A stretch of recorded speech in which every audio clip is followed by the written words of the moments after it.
of the square.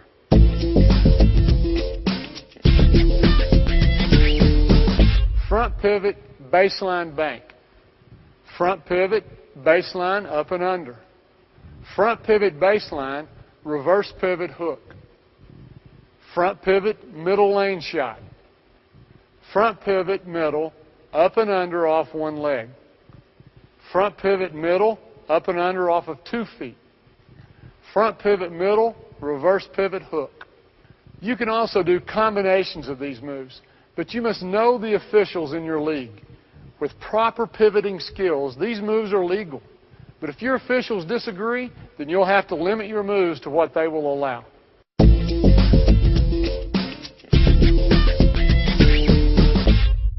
A reverse pivot with your back to the basket allows you to attack in the pro stance, our next chapter.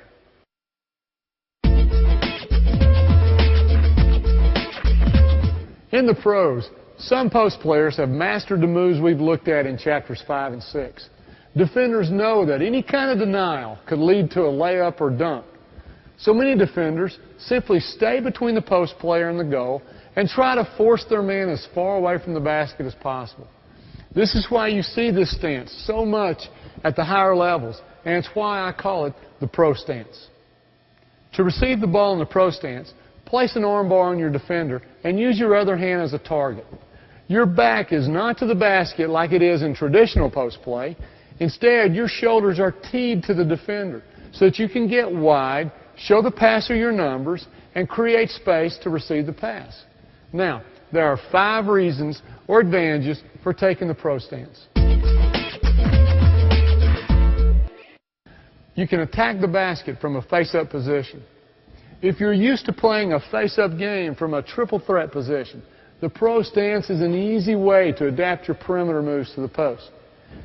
It affords you better vision and better chances to pass to teammates. You get pushed out of the lane or are forced to use the mid-range game. The pass is wide, and to catch it, you have to step out of your posting position into the mid-range. When you catch and reverse pivot, protect your space. Don't stand erect and put the ball over your head. Good defenders will eat up the space and crowd your ability to make a move. When you reverse pivot and the defender steps towards you, make him pay by driving baseline. It's your go-to move in the pro stance. So let's take a moment to make it smooth, efficient, and therefore quicker. Instead of planting your foot and then going baseline, step back and step by without letting the foot touch the ground. Consider that the ball and your swing foot are tied together with a 2-foot string. This will keep you low and explosive when sweeping below your defender's hands. If you can't get low, keep your elbow up when you rip the ball through. This protects the ball if he tries to strip you. Then duck your inside shoulder to help you step by. You don't have to catch the ball in a pro stance to use the following moves. If you catch the ball with your back to the basket and there's space to reverse pivot, you can take advantage of the following pro stance moves. Sweep and go. Make him pay for closing the gap. Rip the ball right through the defender's hands. Finish on either side of the goal. The quick-up move uses only 2 steps. When you sweep and go baseline, add a spin move in case your defender recovers to cut off your drive, or you have to beat a help defender. Good players can beat 2 or 3 defenders, not just one. Always have the counter. I'm going to open up, I'm going to go. If he cuts me off, I'm going to keep the dribble alive, but just spin back. And if that defender's there, you can either make the play or find the guy that he left. Instead of a spin, hop back for the jumper. If the defender respects your drive and doesn't close the gap, shoot in the space he's given you.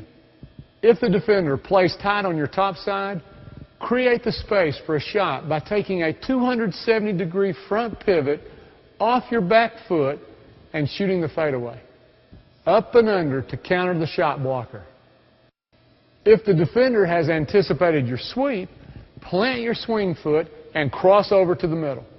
One dribble will get you a dunk, hook, or to the other side of the goal. If the defender recovers, land on 2 feet for the baby hook.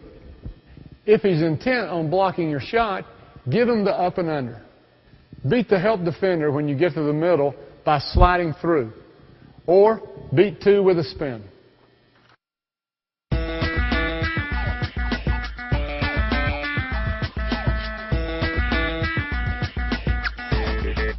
Whether it's a pass from penetration or you're attacking from behind the zone, the short corner position presents the post player with unique ways to attack the basket. As a habit, learn to drag a foot as you catch the ball.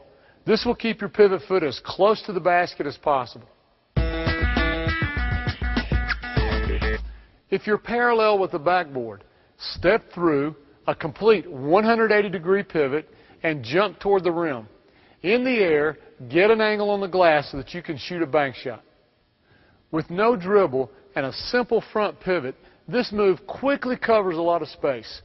Compare where the ball is caught to where it's shot. With a little practice, each player can find their own distance that requires no dribble. Which hand do you use? If there is weak side help coming, then shoot with your outside hand. Your shoulders are already teed for protection due to the 180-degree pivot. If there's no help coming and the defense is recovering from behind, shoot with the hand closest to the goal. If you are behind the backboard, heels almost on the baseline, then you're going to need 1 dribble. Protect the ball by using a front pivot and showing the defense your backside. This keeps your body between the defense and the ball. Now you're ready to use the same step, pound, hop from Chapter 7 to explode to the go. Step, pound, hop.